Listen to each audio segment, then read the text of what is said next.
thank you for being with us today. Why are you wary of revealing your whereabouts? Do you fear for your life, sir? Yes, I got a charge of high treason by the military generals who are committing the crime against humanity and high treason against the country of Myanmar every day. But I'm proud that I got a high treason charge because I stand for democracy and freedom for the people of Myanmar. You've called upon the international community, and I'm quoting, to use any means necessary to reverse the coup. Are you, in effect, urging foreign powers to interfere in your country with force if needed? Diplomatic approach has to be maximum, and we are now working very hard around the clock to make sure that there is international coalitions on Myanmar. And we are now asking all international community to come together and to put maximum pressure on this illegitimate military regime of Myanmar until they give up the power and give back democracy to the people of Myanmar. So when we means by all means all pressure. What kind of assurances have you got from global leaders so far? Now, U.S. government, through the leadership of Mr. President Biden administrations, they have sanctions military companies that have stolen the wealth of the country and the people of Myanmar for many, many years. They get all those money stolen from the people of Myanmar, and they bought weapons from abroad and then kill the people of Myanmar. It should never happen again. So enough is enough. So now American administrations and British administrations, together with European unions, are leading the global leaderships to target the coordinated the sanction against the military regime, both diplomatically and economically. Right. You've made some interesting points here. First of all, when you say targeted action from Europeans and Americans, it's basically sanctions. And sanctions have proved to be counterproductive so far because protesters are still being killed and the crackdown has only intensified. And all of these countries do not share a border with Myanmar as India does. The people who are fleeing the country, a lot of them are ending up in India. What should this global leadership effort look like then in your opinion? Should they talk to the junta or continue to use force? Diplomacy is the right way to do, and they have to maximize all available options diplomatically. That means that we are asking international community to come together as united forces, as united coalitions, international effort, and we are asking strong, unified message from Washington, D.C., the same message from London, Brussels, Delhi, Beijing, and Tokyo, and ASEAN, so that it's unified and strong message to these military generals.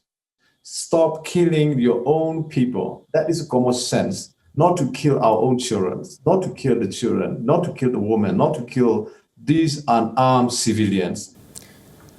Do you see a Chinese hand in the coup?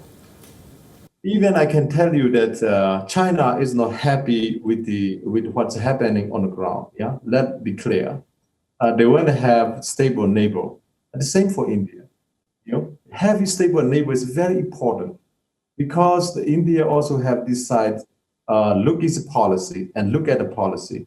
So look at and look its policy will be work only when Myanmar become democratic country. When Myanmar become democratic and free country, that is good for India. That also good for China. More importantly, as India this is not about India. I'm asking you a question specifically about China. Ambassador, I'm asking you about China.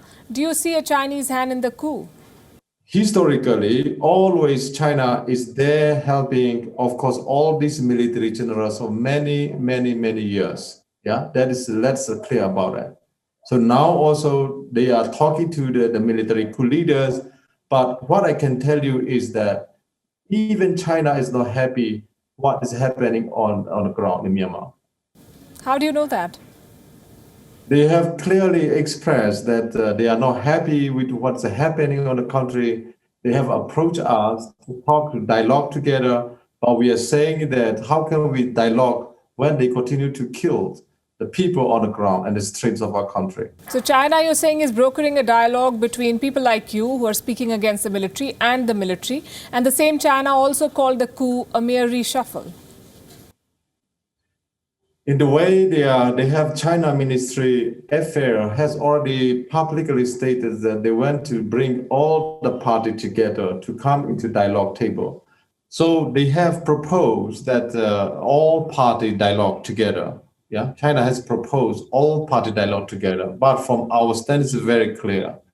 We cannot dialogue, we cannot go to dialogue unless these military generals killing our own people on the street.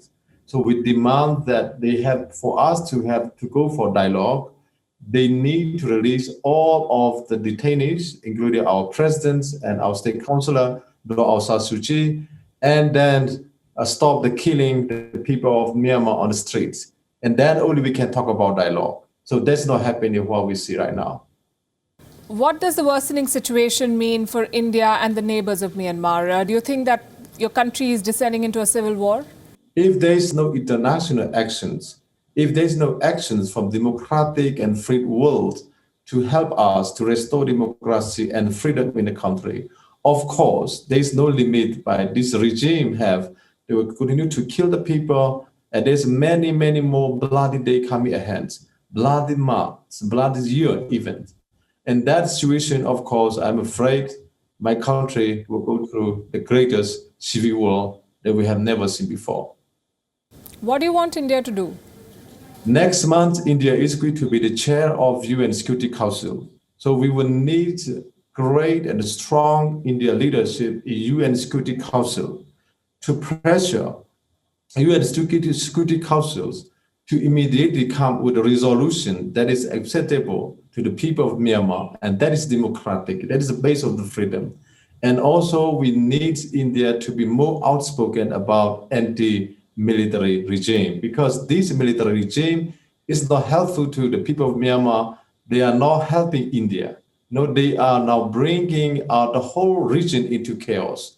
So it will bring to our region into shame, into international stage, because having a very unstable neighbor is very shame for all of us. So I think it's India leadership that will bring more humanitarian help to this very damaged situation in the country of their neighbor, and also in the globally, we need India leadership. Do you think in hindsight that Aung San Suu Kyi made a mistake when she defended the military generals in Geneva? That also eroded her credibility internationally. Yes, some mistake has been done, and then I don't like to go back to the past, because we can't do anything what we have done in the past and what happened in the past.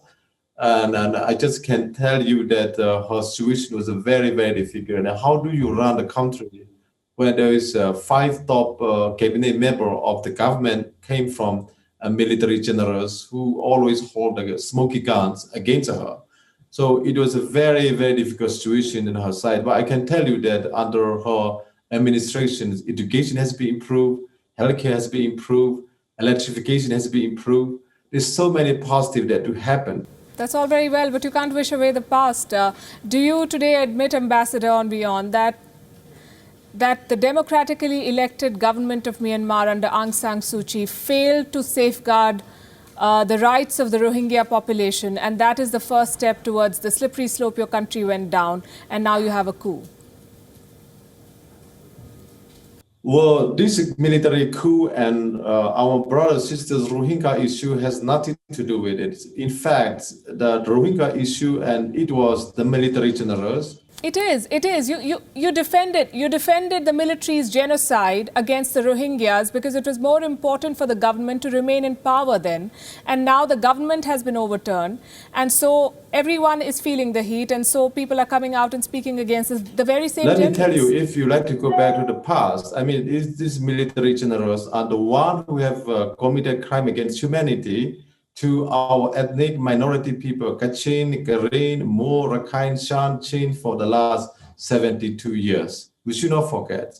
These are the same military generals who have committed crime against humanity and ethnic cleanses many, many years, many, many times. 1988, they killed hundreds of peaceful protesters. 1997, they killed. There was no democracy then.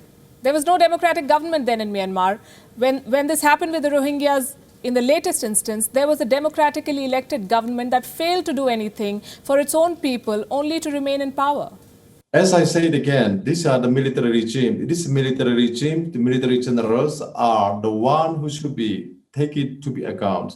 There's no Aung San Suu Kyi who are killing the people of Myanmar or Rohingya. It is again the same military regime who have killed so many people in our country, unfortunately. So no one should be standing with them, and it's enough is enough. Of course, as I said again, some mistake has been done in the last 5 years, but again, as I said, it's a very difficult shoes.